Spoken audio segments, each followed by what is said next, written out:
Get ready, start. The spread of COVID 19 has put India in the midst of an unprecedented humanitarian crisis. Not only do we have to battle a threatening pandemic with a neglected healthcare system, we also have to take absolute steps to prevent its escalation in a country of 1.3 billion people. Unfortunately, the success in containing the virus necessitates the slowing down of economic activity. Undoubtedly, this has grave consequences for the economy. Former RBI Governor Raghuram Rajan has gone so far as to say that economically speaking, India is faced today with perhaps its greatest emergency since independence. The International Labour Organization forecast has it that about 400 million workers in the informal sector are at the risk of falling deeper into poverty during the crisis. In response to such dire circumstances, civil society has been compelled to play a significant role in preventing large scale starvation. As images of the many crumbling sectors of the economy continue to emerge, the primary focus of Lockdown 3 has been to start reviving operations by allowing relaxations for specific industries. The tea industry started pushing for such easing of norms soon after the nationwide lockdown was first announced. They are in a particularly fragile position during this economic crisis.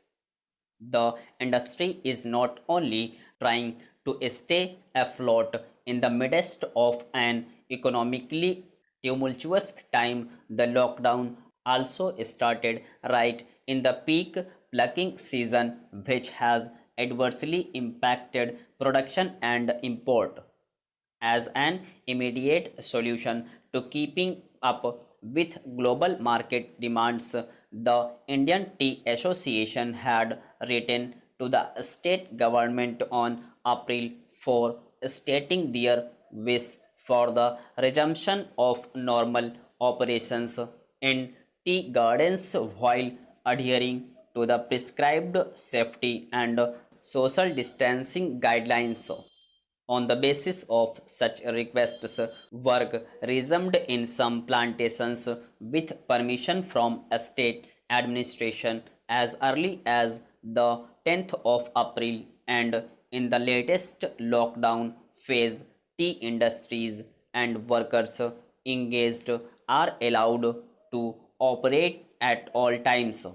However, in the context of tea plantations in the state of Assam, this begs the question of what normal even looks like, and does this normal really enable the practice of critical safety measures such as social distancing. Approximately 7 lakh workers are engaged in the tea industry in Assam. Women form over 60% of the workforce and are the ones primarily engaged in the indispensable work of leaf plucking. Workers earn an illegally low daily wages of rupees 167 per day. In addition to this abysmal wage, workers in most plantations do not have access to adequate ration, water, or sanitation facilities on a regular basis. Anemia and malnutrition are particularly prevalent among the women, and it is very common for men engaged in pesticide spraying to contract tuberculosis, other lung complications, and loss of vision due to lack of protective gear and safety measures. The healthcare facilities within and outside the plantations are grossly inadequate and ill equipped to manage or treat the particular health conditions and vulnerabilities of the workers. Stop.